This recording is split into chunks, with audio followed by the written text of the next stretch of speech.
沙田第一城，香港最出名嘅上車盤，成交量永遠排第一。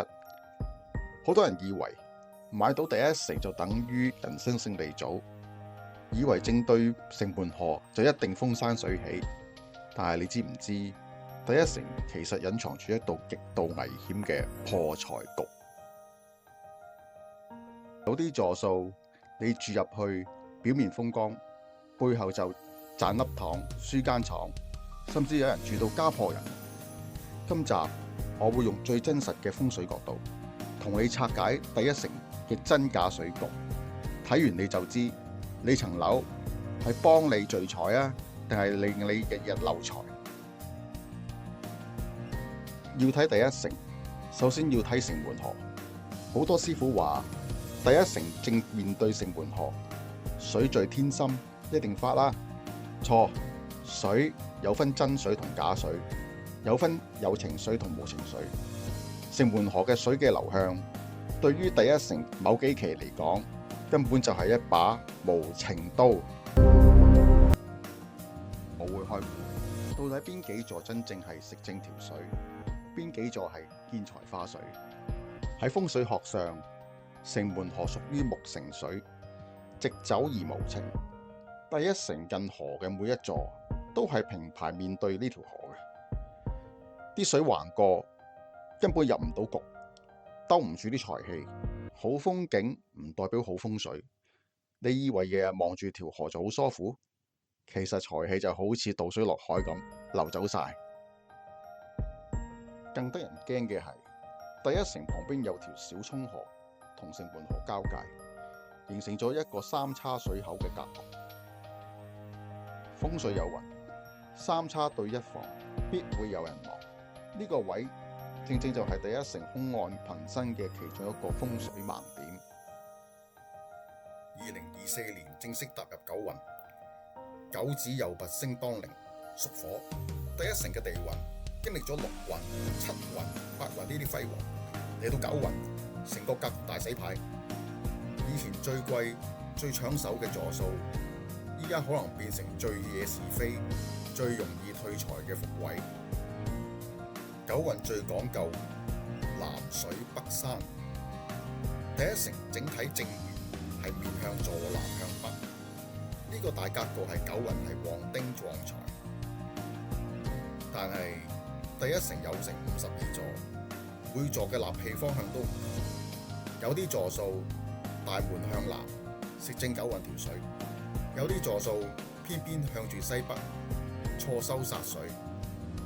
舉個例，如果你住緊嗰座大門或者大窗喺面向東北，恭喜你，九運期間你依然可以穩中求勝。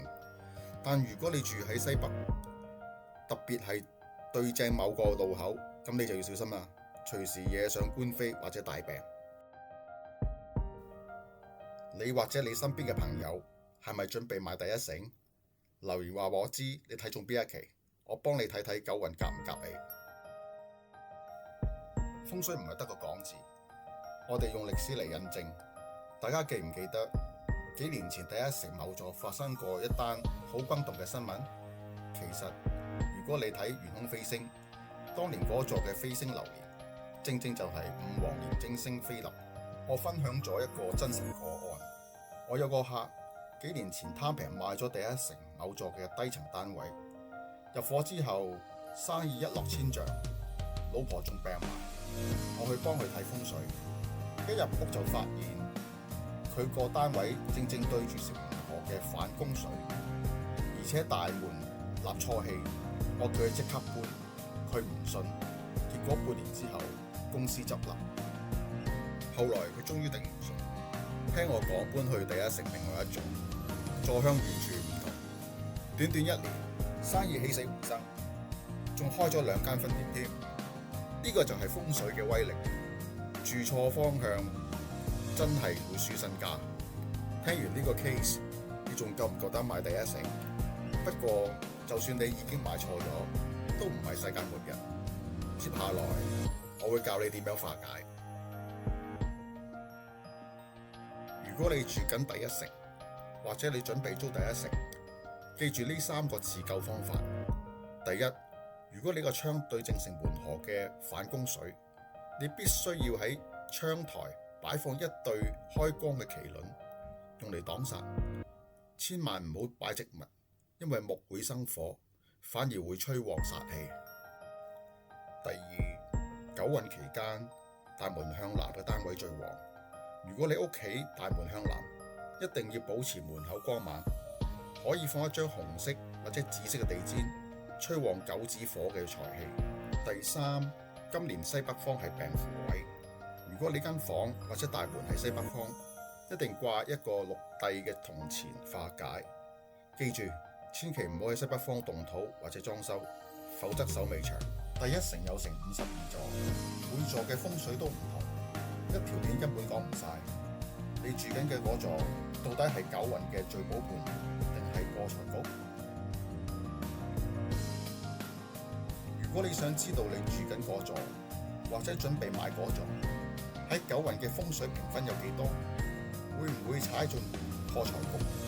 我已經為大家準備咗一份極度詳細嘅沙田第一城九運風水吉凶評分報告，入邊詳細列明咗第一城52座嘅財運評分，同埋佢專屬嘅催財佈局。你可以掃描畫面右下角嘅 QR code，點擊下面資訊欄嘅連結，就可以免費索取，名額有限。